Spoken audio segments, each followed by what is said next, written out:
Hi, I'm Henry Jenkins. I'm a professor of communication, journalism, cinematic art, education, and East Asian languages and cultures at the University of Southern California. And my partner here is Robert Kozinets. I am the Huffschmidt Chair of Strategic Public Relations and Business Communication. I should know it by now at the USC Marshall School of Business and the Annenberg School for Communication and Journalism.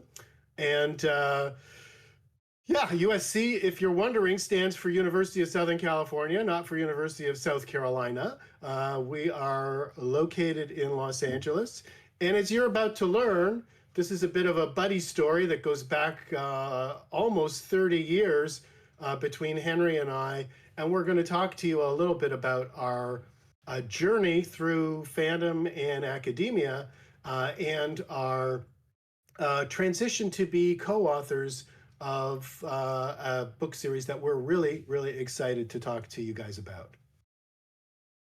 so more than 30, almost 35 years ago, William Shatner appeared on Saturday Night Live and rather famously told his fans to get a life.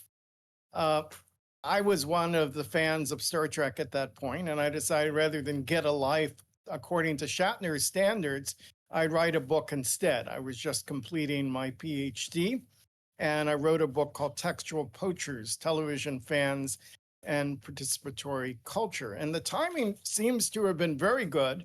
It came out in 92. This was a year that a number of pieces of scholarship came out that defined fandom studies as a distinct area of research, quite separate from traditions of subcultural studies or audience studies or so forth. So one lineage of fandom studies starts at that moment. Now, what is fandom studies?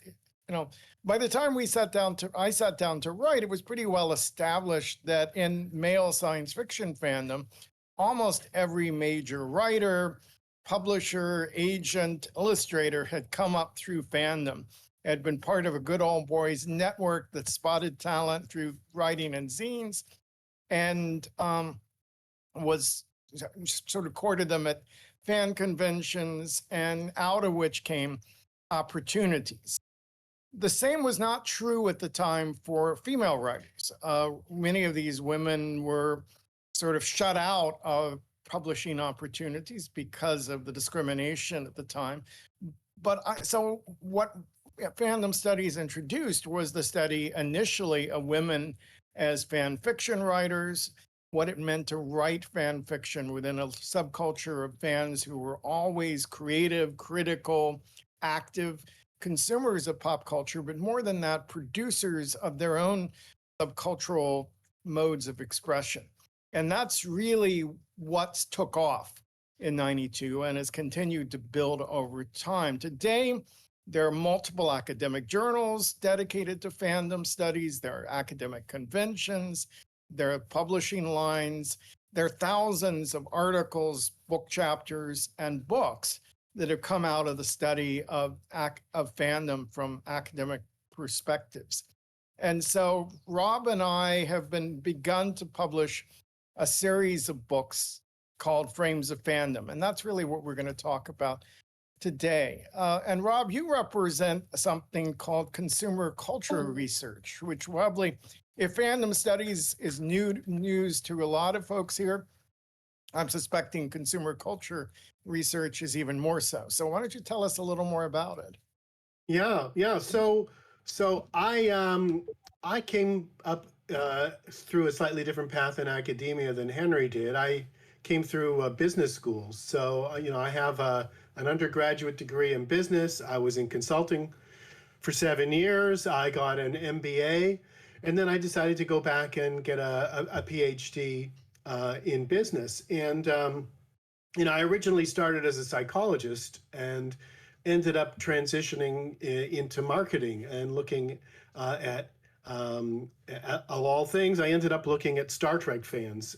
So that is kind of where my path converged with Henry. I came from a background in marketing, specifically a part of marketing that's called consumer research, which really looks at consumers and consumption as a social phenomena, a sociological phenomena. So we have a handful of anthropologists and sociologists who examine consumers and consumer behaviors from the same lens as a sociologist would study other kinds of social behaviors, or an anthropologist would understand different kinds of communal or tribal behaviors. So that was my inflection. My background as a scholar was to see things from this consumer perspective, really as an applied form of marketing research, to be able to understand them as a contemporary marketplace, but also to understand what the implications were of consumers and consumption and consumer culture and society, for our general knowledge of humanity, of how things work in the world. So I had initially encountered Henry when I put up a website to tell fans about the scholarship I was doing on Star Trek fans. And I shared a number of different scholars' works, including, of course, Henry's book, I think, which was out in the last couple of years before I had started. And lo and behold, You were really sorry, quick. I said a couple of months, I think. You were yeah, really no, quick to withdraw. I think it was not probably 94 that I discovered you, I think, Oh, Henry. So I think it was out a little bit long. Not, I think your book came out in 92, right? And yeah. 94, 94, we made contact. And Henry very generously asked if there was anything there he could do to help. And I asked if he would be on my dissertation committee. So when you do a PhD, you tend to have 3 or 4 other members. You're usually allowed, at my school, you were allowed one external member from outside the school. And that was Henry, who had just recently started at MIT in Boston. And so, reading through Henry's work really brought me in contact with this field of cultural studies and fandom studies, and the dissertation work. And I would say, most of my work ever since then has been really trying to find this middle ground between marketing and fandom studies, in the consumer research, consumer culture theory, consumer culture studies area. And I think that conversation that we initially started 28 or so years ago has really kind of continued, and then it intensified, obviously, when we both were at the same school and both moved to Los Angeles and had an opportunity to work with each other. And maybe, Henry, you want to take it from there and talk a little bit about the course, which has now come to be called Fandom Relations, but was called something quite different. I believe it was called something like a transmedia branding when you initially took that over at USC. Yeah, so I now teach 2 courses at USC, one called Fandom Participatory Culture and Web 2.0, which is more of a theory course for PhD students. But the one that Rob and I teach together are for advanced undergrads and MA students in the public relations program.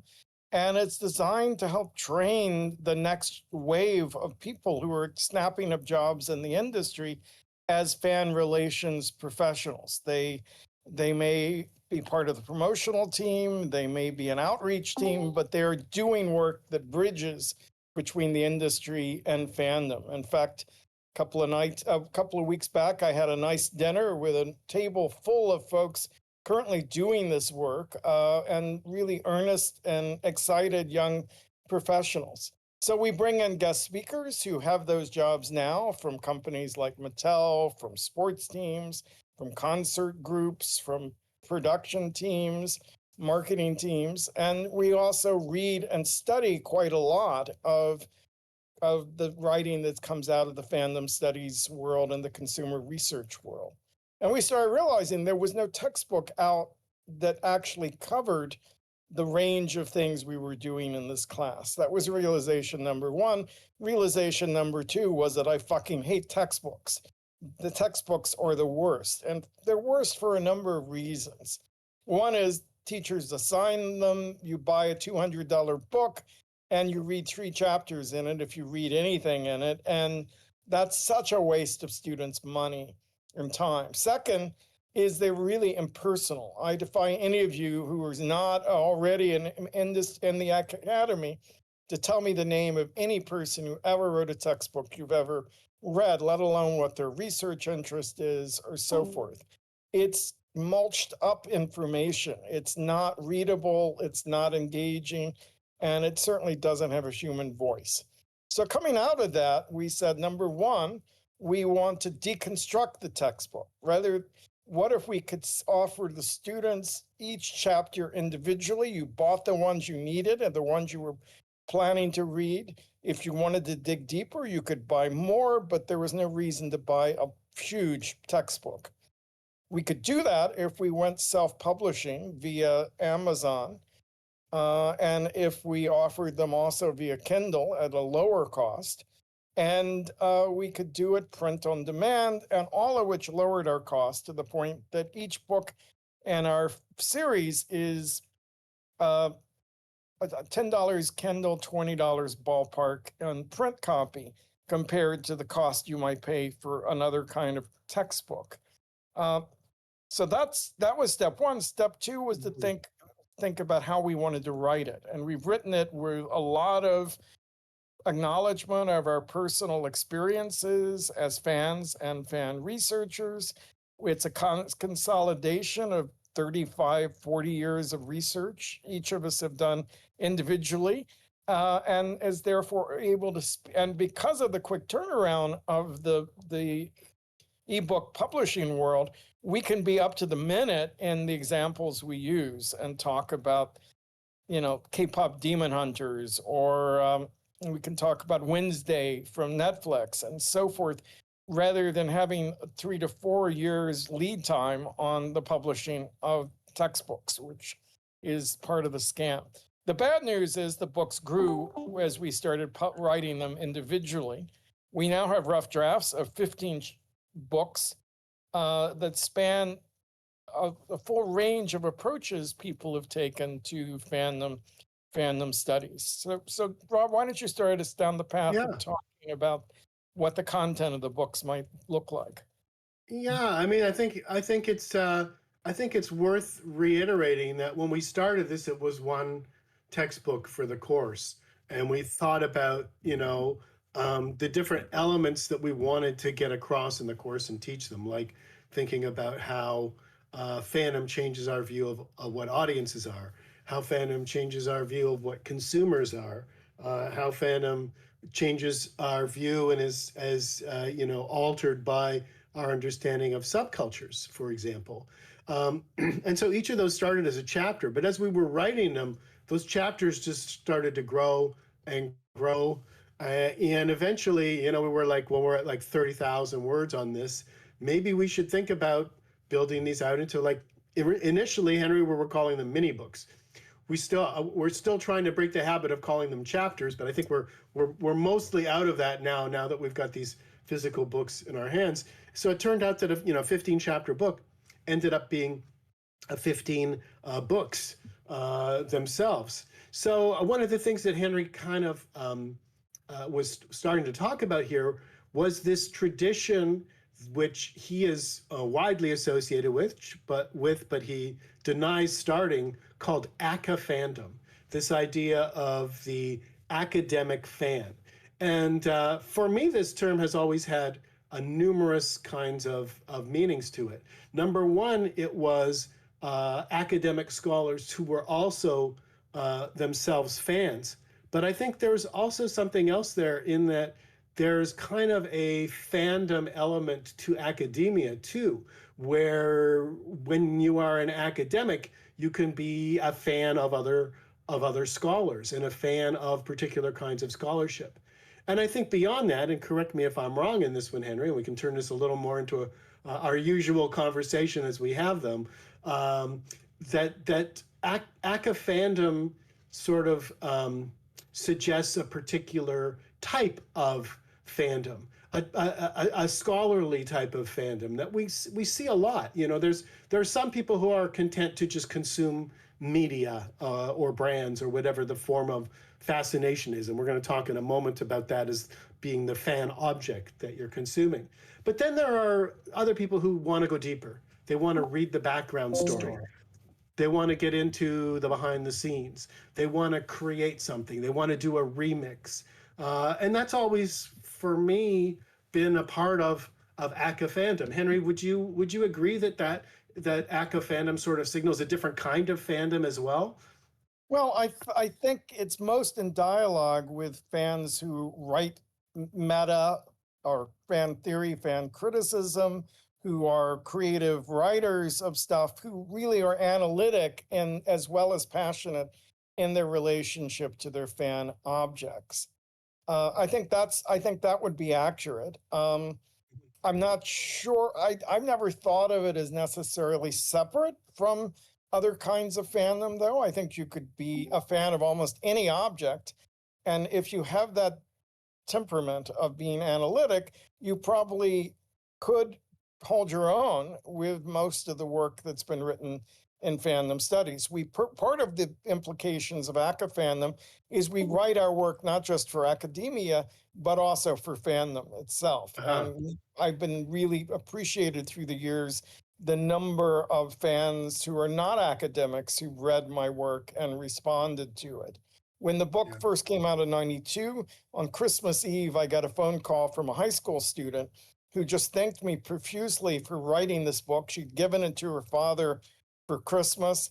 He'd already started reading it and he already was understanding the world of fandom that was important to her and why it mattered to her much more deeply than he had done before. And so it was a kind of bridging object. And I think Wow. these books can function that way as well. They're not just written for academics, but they are written for kind of the fan intelligentsia, as it were.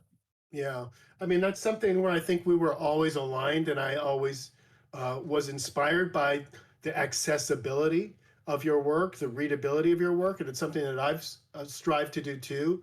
I was a struggling, aspiring author before I became an academic. I had always sort of love the craftsmanship of writing, and the goal of my writing was always clarity, and academia when I first came in was just full of people who love to obfuscate, and I really felt like um, when you dig down and pull on the threads of a lot of stuff that's published and renowned, there's not much there behind the obfuscation. A lot of the time the ideas oftentimes are quite obvious, and so if you can write clearly and have profound ideas, that seemed to me to always be one of the goals. And I think that's another place where Henry and I really aligned, was that we like and appreciate and strive for good, clear, accessible writing, because I think that that's a sign of good scholarship and good thinking. And it's not as I think that sentiment is not as common in academia as you might hope. A lot of my colleagues are scholars who like to use a lot of Greek letters and formulae in their published works, and it's very hard for anyone who isn't a fellow scholar in that area to really understand it. It's interesting that you would say that you were writing for fans. I would say that, in my writing, a lot of the times I was writing for business people, for managers of different levels, and certainly business students as well. I wanted them to be able to read my work and find something that was useful in a managerial sense, that could help them to build their careers, or to come up with products or services. Another element of this, and something I think that does draw from our scholarship, which itself stretches across the globe, and our students who come from all sorts of areas, is that we really wanted with this book series to cover a lot of different examples of different kinds of fandoms. So not just media fandom or Star Trek fandom, which we've both talked about as being very important to our origin stories, but as Henry's mentioned, extending into music like K-pop, extending into, of course, video games, but also extending into toys like Lego and Hasbro and Mattel and He-Man, and even brand fascinations, like fascinations with fashion brands, for instance, or cult brands like Harley Davidson motorcycles. So we extended our view of what fandom is and could be to try and be inclusive. And of course, a lot of Henry's side of scholarship doesn't talk about sports fandom. Sports fandom has kind of existed in a little bit of an island, a big island like Australia, I guess, of its own inside of sports management groups in universities. So they'll teach, sports and kinesthetics, and then they'll have sort of fan management in with that group. And it doesn't really relate to the communication school or to the public relations and marketing school as I do. So there have been all these sort of isolated pockets, and we sought to bring those ideas together and then to have a global coverage where we would talk about fandom in Asia. So Henry's done a lot of travel in Asia. He's going to talk to you a little bit more about that a little later in our chat, but also to include fandom in the Middle East, fandom in South America, fandom across Europe, and all over the place. I mean, fandom is not a U.S. or local based phenomena. It's a global phenomena, and we wanted to have that global coverage. I guess the final thing I'd say with the books is, as Henry mentioned, they are very much a creature of their times. And so the writing of them has been altered, and the topic matter has been altered because pretty much I think when we started this project was just at the cusp of when language learning models and AI were fully developing and ChatGPT was made available to the public and began the explosion that we're all still dealing with and still watching unfold. And so AI has been instrumental, I would say, in helping us to visualize some of these ideas and depict visually a number of the ideas. So even the first book cover was kind of co-designed by us and AI together. We've had a lot of discussions about what it means to use AI, for example, in things like segmentation and targeting of audiences, where you can get very individual, or in content creation.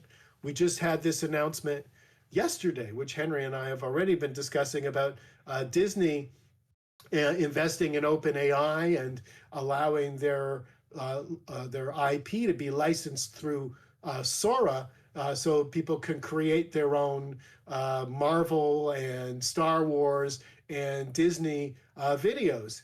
And the implications of this for fandom, which it tends to be a communal activity, a creative activity, are again very profound. How does this undermine fandom? How does this bring new types of fandom into being? How does it potentially bring people together? How does it potentially isolate them? How does it change the nature of how we react and interact? So I'd say, those are kind of four big things. The ACA fan stance, which our anthropological colleagues would recognize as being autoethnographic, the accessibility and the clear writing that we really favor, the global coverage, and global meaning not only international around the world, but also global topics, many different kinds of topics, from local brands to global brands to entertainment brands to fashion brands, to the AI emphasis that's on this. I think the next point, go ahead, please. Let me jump in on the AI stuff for a minute, because this is a point that's very controversial within fandom itself. One side, the fan artist and some fan writers, are very upset by the de-skilling that's an inevitable consequence of tooling up other people to be able to use AI. So what they point to is the degree to which many of these AI companies, without authorization, scrape the internet for pieces of fan writing, if it's text-based, or fan art, if it's visually generative AI, and exploit that as raw materials for the machine learning of their AI technologies. And fans rightfully, I think, object to that unauthorized appropriation of their work and worry that it's going to close out the kinds of learning they had acquired, skill building they'd been developing over a number of years in favor of quick and easy art made by machines. On the other hand, I would argue that what it's done at the same time is to help to democratize access to the means of visual expression, right? I'm not going to call it art. That's a loaded question. But we can call it visualization and say that it's allowing people who might not otherwise be able to express themselves visually to do so with greater ease and capacity. That's a boom for teachers who want to build instructional materials. It enables authors to have a better conversation with the designers of their books about what kind of covers they want. And it allows everyday people to do routine, ordinary forms of self expression that I think are part of the general spirit of fandom, where we want every fan to be able to tell their own stories or share their feelings about their fan object in whatever ways they choose. So insofar as there's a hierarchy in fandom now between fan artists and fan readers, that's starting to break down. But it also has meant that fans have been early in articulating what ethical AI practices might look like. And I think that's going to be an important voice going forward as we decide how we as a culture are going to live in an age of AI. Yeah, I mean, for our books, and I don't know, probably no one in the audience has experienced academic publishing, probably with the intensity that the two of us have. But if you want to use visuals in your books, for me, it's always been a fight. Publishers are so leery of copyright infringement that they don't let you touch anything, even when there are these laws on the books called fair use and fair dealing that do allow you to use stuff that's out there. So rather than have these fights, what we've done is we've used AI to generate images which are extremely similar to, but slightly different than, and brand new existing images that we were interested in using or to develop new ones. And we're going to show you some book covers a little bit later, and this is going to be kind of fun because Henry hasn't seen them yet either for books that are still in the works that I generated with the new version of Nano Banana last night, Gemini's new visual AI, which really I thought the results were really, really amazing. I think also, I think we have not yet come to a clear discussion of the creative capacities that are involved in prompting. That prompting is itself now turning into the creative art. And the idea of what you feed in and what you have fed in and your history with the chat bot and how you correct it and ask it for edits and revisions. This has become sort of the the potter's shaping of the pottery of the clay. So there's, I think, a lot more to AI than simply you ask for something, press a button, and everyone gets the same thing. It's very, very different from that. And so there's still a very individualized element to it. And so much of this is still just churning and developing, which makes our books feel very exciting as a place where the two of us can think about this and can work out some of these ideas in public. And also, I think, we run these things by every book we're running by a group of colleagues and getting comments on it. Just last week, we were presenting to a group of religious studies scholars, a book that we're going to talk to you guys about in a few minutes. And they really wanted to discuss the use of AI, whether the AI was supposed to visually depict what actually happened, or whether this was some kind of new representation or a kind of visualization. So our use of this, we realize, is a little bit, it's certainly new, it's experimental. To some, it may be a little bit controversial, but we think that it's exciting. And because we are doing this book on our own, without having to go through a lot of bureaucratic editorial processes, getting this to you soon, we're publishing stuff that is, as current as it possibly can be. We're literally writing about things that have happened, last week, and publishing it in some cases the week after. So you see extremely recent examples. They won't stay recent, obviously. Everything dates, but that's the advantage of having this gateway planet press of our own and engaging in this academic self-publishing process that we are. And it's worth noting that the first three of the books are out already, and the fourth we think will be out within a month. Would you say we're in the final phases of it? I Oh hate to yeah, overpromise, but I think no, realistically it's about a month away. but before New Year's, yeah, this month. I don't know if you want to turn to. I have Well, some why don't we? slides. I have some Yeah, slides pull up the prepared, and covers. yeah. Yeah, Well, go ahead. I'm gonna pull up the slides first of a few things here. So let me see. Okay, I went through go this ahead. yesterday. Let's give this a shot. Um, let's try. So let's see. Can you guys see that? Not yet. No. Okay. I had that issue last time. Can you see it now? Not Yep, I yet. can see it. You can see it? Yep. Okay, I'm not seeing it, but that's fine if other people can. All right. Well, this is our logo for the Frames of Fandom series. Can you not see it yet, Henry? No. Oh, I think you have to press watch. So you go Oh, I to see. Robert's thing and you Got have to it. press Got it. watch. Okay. Got it. Now I see. I'm good. Oh, okay. So there's the Frames of Fandom series logo and CasaCon. So I went and developed a few QR codes. If you're interested, any of you, in learning a bit more in depth about the Frames of Fandom series, you're going to hear a lot about it from us.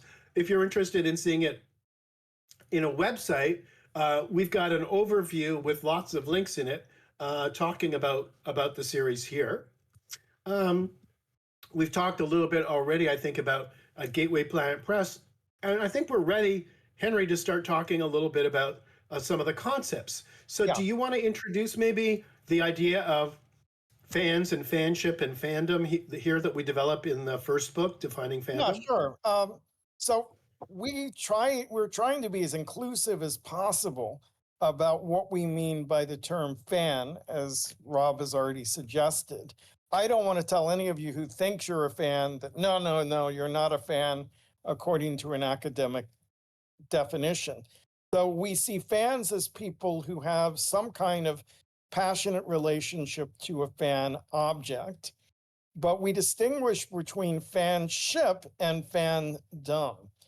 And fanship would refer to exclusively the relationship of the fan to that object. You could be a fan if you're on a desert island and fell in love with a basketball or volleyball, as Tom Hanks does in Castaway.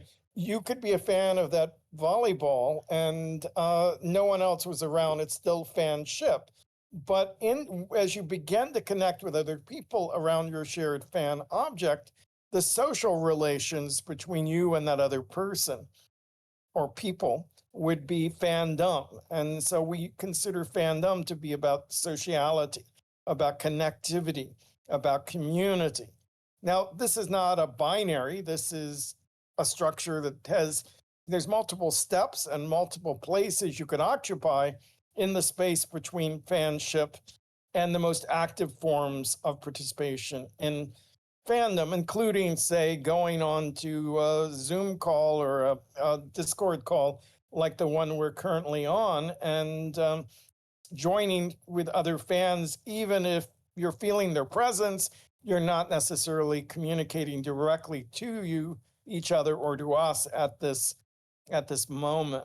But everything from talking to your family and loved ones, your work colleagues or whatever, your dorm mates about the TV you watch, to seeking information online, to participating in online forums, all edge you toward on the fandom end of that continuum. Yeah, there are so many elements to this, and so many ways.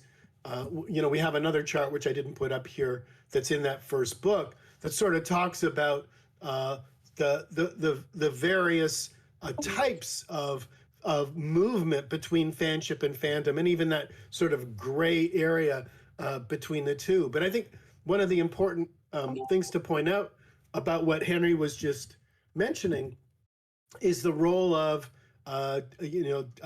digital modalities and technology in enabling these new types of fan affiliation, fan connection, fan communication. I'm currently watching Pluribus on Apple Plus. And I noticed that before the show they have a podcast, so they're already trying to, cater to an audience that wants to go deeper into the text.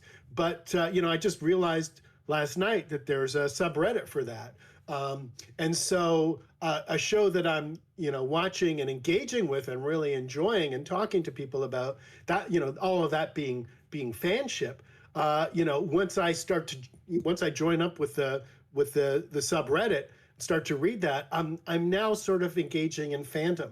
And so the boundaries between fanship and fandom have been getting thinner and thinner and thinner. It's when I did my dissertation, started it in 1995. There was a book that was published called something like a Star Trek fan websites. And it was a thick book with about 50,000 different Star Trek fan websites. That's 1995. So, fans were really, really early online creating these kinds of connections.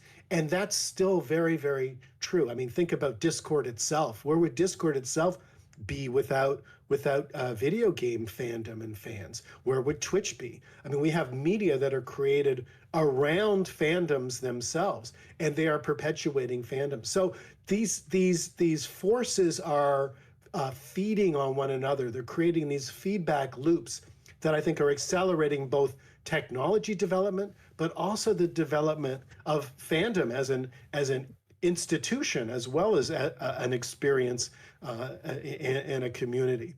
Yeah, So, the history of fan engagement with socially connecting technologies goes back much earlier than I think most people realize. We could go back to, say, Hugo Gernsback, father of modern science fiction, who also had encouraged the use of amateur or ham radio among fans, and fans were early adopters there. Or we could go back even to the Civil War period in America, when high school students were taking toy printing presses and publishing what are probably the earliest zines and sharing them on a national circuit, and using abbreviations to shortcut the process of laying out the type, one of which is LOL, for laugh out loud. So this thing that people often treat as archetypically internet slang actually has a 150-year history through fandom. It's simply become more widespread in our culture as people outside of fan communities have begun using that vocabulary.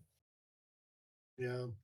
So I think you can see in the cover to our Defining Fandom book how widely, I mean, the cover itself is supposed to visually represent how wide we see this area of fandom. You can see on the bottom there's some pickleball rackets and a ball for the participation in sports. You can see a Coca-Cola bottle. You can see a Lego figure of Deadpool. You can see a Pokemon card, as well as lots of allusions to different music bands, to different superheroes, to different cars on the right, nautical fans. We had a listing from someone who was a historian of fan, and there were fans of Egyptology and fans of tulips and so on. I mean, there are so many different kinds of fandoms that have aroused these passionate engagements over time. So, Henry, is there anything else that you want to raise about Defining Fandom, which kind of just sets up the book series, sets up the terminology, really sort of gives a big overview of what we mean by fandom and why it's important, how we should think about it, and what's in the book series. Anything else that we need to say about defining Oh, I think fandom we here? covered it. I think for many people, definitions fascinating academics. They may be less fascinating to you, other than to understand what this book covers. So maybe we should go forward to fandom as audience. Yes, and if you see there, you see a picture from a concert I attended in Ningbo, China, a couple of summers ago, for a Taiwanese pop singer, and you see these light sticks, and these are very generic light sticks that are fastened to the seats there. They're used at all the concerts, but many people have specialized light sticks dedicated to their favorite East Asian pop idol. And that's part of the phenomenon of K-pop that's moving to the US as K-pop has begun to take off here. So many of you may well have your own light sticks. I have one for my favorite K-pop group, G Idol. But and so we start the book asking what makes a good audience. People use that language all the time. What it makes someone a good audience member, and how is audiencing a verb and not simply a noun? What is the activity involved in being an audience? And we go back and look at the range of academic writing that came out in the 80s and 90s, especially out of the UK, that was trying to push forward our understanding what an audience was. And there had been this tendency to think of audiences as simply absorbing the messages of a television show. And the British scholars were arguing, no, there's lots of different relationships you can have. You could, in theory, absorb it, the message exactly as given. But more often, we're in stances that are either somewhere between negotiating and resistance. Resistance is, I object to this answer, this representation. I become what we call an anti-fan, someone who actively and passionately hates something. But, and you can, some of you may engage in hate watching of reality shows or any number of other things. But the middle space is where we think fandom mostly relies. It's a mixture of fascination and frustration. If you weren't fascinated with your fan object, you would move beyond, you can move off. It's not, you're not being forced to consume it. But if you weren't to some degree frustrating, it would fully satisfy you. But what we see, fans are critical, they're asking questions, they're speculating about what might happen next or what scenes are missing. And that's what generates things like fan fiction, as fans rewrite what they're given to better reflect their fantasies, their desires. It could be a focus on boys' love themes. It could be a frustration with a plot point that was badly handled, or it may be just disappointment that the show canceled and didn't give you resolution. But fans as negotiating audiences is a central theme running through these books.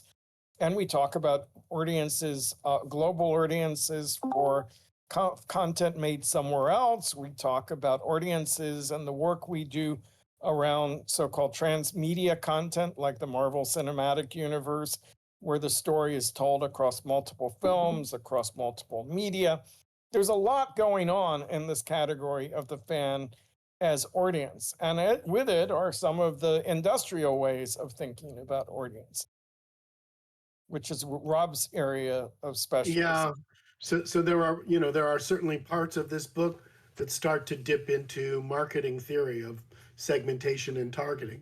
For example, when we think about particular audiences and talking a little bit about how Hollywood has traditionally viewed its audiences and the important segments there, like things like the four quadrant diagram and so on. So getting into a little bit of marketing theory, but also applying it and bringing it up to the data, to the digital age where a lot of things change, and then to the AI age where things start to change even more. So there, I think it's a rich book looking at a very established topic, and I think a nice way to start diving in to the series. So if that's okay, I think, Henry, I'm going to continue to talk a little bit about the next book, which is Fandom and as a Consumer Collective. So I've already talked a little bit about my background in consumer research. So this book was really, a way to start to recognize, in the same way the last book was a way to link together audience studies with fandom studies. This book is a way to link together fandom studies with consumer research and that subfield of marketing. So it really provides an overview of this field that I'm located in of consumer research, talking about some of the key founders, people like Sidney Levy and Russell Belk and John Sherry, all of whom I've had the pleasure to know personally and to work with.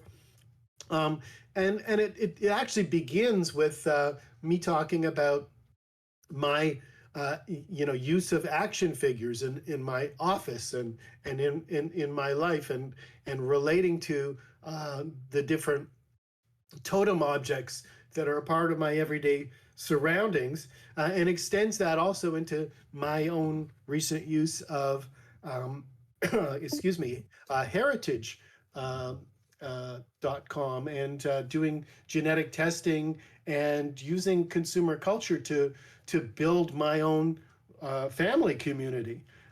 So there's a history there of consumer research scholarship, consumer research terminology, what we mean by things like consumer culture.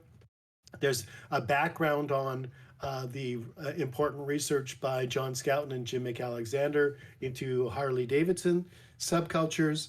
And then there's a discussion of some classic sociology of Gemeinschaft and Gesellschaft, these ideas of how society and communal organizations kind of placed in opposition to one another. And then kind of a full development where we talk about the materiality of being a fan, of being a collector, and of having all this stuff. And really the idea of having a lot of stuff really got reflected in the cover to the book here, showing this idealized collector's room full of comic books and trading cards and animation cells and toys and t-shirts and posters and all that stuff that we're familiar with. But also in the book, we talk about how this kind of opens up a portal to worlds of imagination that are collectively built and experienced, but also that are built using the materials given to us and provided to us at a cost by entertainment and other large corporations, right? This idea of mass culture that gets turned into popular culture. And the book kind of finally ends with a bit of a theory that brings all of these ideas together in hopefully what I think might be a bit of an accessible way. So really taking that consumer culture perspective and taking it where no book has gone before yet, which is really deeply into this world of fandom. And I should say here that the field of fandom studies and cultural studies as a part of the area of communication has not been super favorably disposed to the notion of economics and the business of fandom. It's tend to, I think, shy away from a lot of the economic elements of that. In this book, we're trying to reverse that trend to open up some minds and some areas of future scholarship, and showing just how wide and important these connections are between the fan as a audience member or as a subculture member, and the fan also as a consumer, that these things do not have to be exclusive. And I think that's something we may not have mentioned before. These separate lenses, these separate frames that we have are overlapping. They are not exclusive. They all sort of touch on each other and don't exclude one another. But for each book, we really go deep into each one. So before we move to the next book, Rob, I wanted to talk a bit about the history piece there, since it's so appropriate this time of year. But there's a brief autobiographical piece in there about our Christmas tree. Right. And we live in a increasingly secular society, and yet Christmas trees have become so central to Western culture that they persist even in families where a different religion or non-religious practices or so forth. So what we're finding is that we celebrate all kinds of stories on our Christmas trees. Mine's super fanish, and we have a picture in the book of maybe a dozen different fan objects that decorate our tree, some mine, some my son's, some my wife's. So think about what's on your Christmas tree. Christmas trees increasingly are a site where we celebrate our fan interest and our fan histories, and they become a site of personal autobiographical display as we're trying to lay it out in the book. And that's a form of collecting and meaning making that's very intimate and yet very celebratory this time of year. Yeah, and it's also a great example of how we take these, different popular culture offerings and create unique assemblages that reflect our own lives. And our Christmas trees change every year. I mean, I think I'm probably no different from everybody else there in that we're always on the lookout for new ornaments to collect it. It adapts. I just saw, people were the store was selling out their Christmas ornament selection of Santas with the COVID mask on, right? Like it's like that's so 2021. Why are they still selling that now? Now it should be a Chat GPT thing or whatever, right? So that these ornaments, they tell a story over time, and we uniquely assemble them. And as Henry was saying there, his is a family arrangement that reflects the family that has contributed to the tree. All right. So we are running out of time, as I figured we would. Should we move on to subcultures then, Henry? Yeah, so All right. the subculture book, we center around what some people call sartorial fandom. That is fandom that's expressed through how we dress. Fan fashion, cosplay, furries. And one of the central examples running through it is Disney bounding. So the Disney theme parks around the world have restrictions that prohibit adults from wearing costumes into the park. Yet many fans want to go there, play around with identity, find each other as fellow fans. And so this practice of Disney bounding emerged as a response to that, where you use the colors of the character, you use patterns that reflect the character, you express the character in a more abstracted way and wear that into the park. And that constitutes, we're arguing, a subculture in the same way we might at another point have talked about goths or the skateboarding community or punk subcultures as reflecting identity play for young people. But we're also talk about, things like hijab cosplay, where Muslim women, both in the US and around the world, are adopting their hijab into part of their costuming as a way of expressing simultaneously their identities as fans and their identities as Muslims. In China, we've just, I was fascinated by the range of cosplay practices there. If you go to a mall in Shanghai on a weekday afternoon, an average afternoon, there may be 100 to 200 teens there in costumes of anime and manga characters primarily. They went home, took off their school uniforms, and found ways to individualize themselves by dressing with purple hair wigs or fox ears or whatever and showing up at the local mall. And the local mall has become very welcoming to this because as online commerce has grown, the brick and mortar malls have lost a lot of their clientele, and getting those young people in there in the physical space by providing events for young people who are tied to their K-pop fandom, say, or offering stalls for fan entrepreneurs to sell their goods, they create a shared space. And this is part of a much bigger consideration in the book and across the books about what fandom looks like in China today. All right, I think that gets us into the sum of the what we're doing there. We should keep moving. Yeah, we should. So here's the new book cover, Henry, for Fandom as Co-Creation. Oh, cool. I haven't seen this Yeah. yet. It looks pretty Yeah. good, I think. Yeah, I kind of like it. So, as the cover kind of represents, fandoms can be a type of creative factory too. How companies deal with the creativity, and by co-creation, what we mean when we talk about co-creation in marketing and in business is creation of value.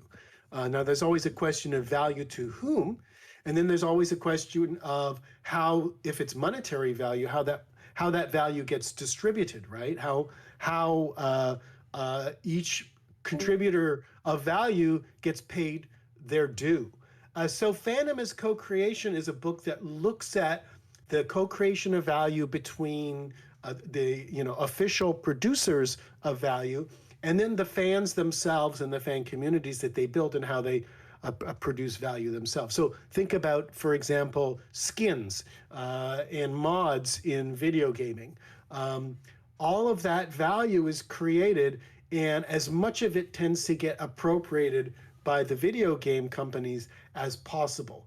How could that change in future? Might there be analogs to unions among fans? These are all questions that we raise, particularly in the form of thinking about different models of distributing value in and among these groups. And I think that's all I'm going to say about Fandom as co-creation. So here's another proposed cover, Henry. What do you think? Uh, I don't hate it. We need to think about it some more. But Yeah. yeah, it's interesting.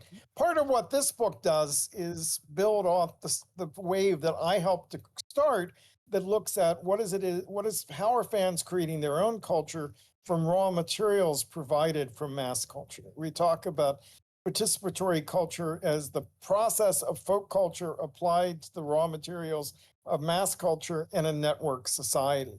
A big running case study there is Archive of Our Own, the fan fiction website. But another is the monster culture that I participated in, and a kid growing up in the 1960s, where Forrest K. Ackerman really encouraged us to make costumes, to try out monster makeup, to build models, to make Super 8 films. It was a fully creative culture in a pre-digital age, and so we're able to go back and trace that. We hope you guys have enjoyed the chat we've had. It's always fun chatting with you, Henry. Thank you Always. all. Talk to you Thank soon. you. Always.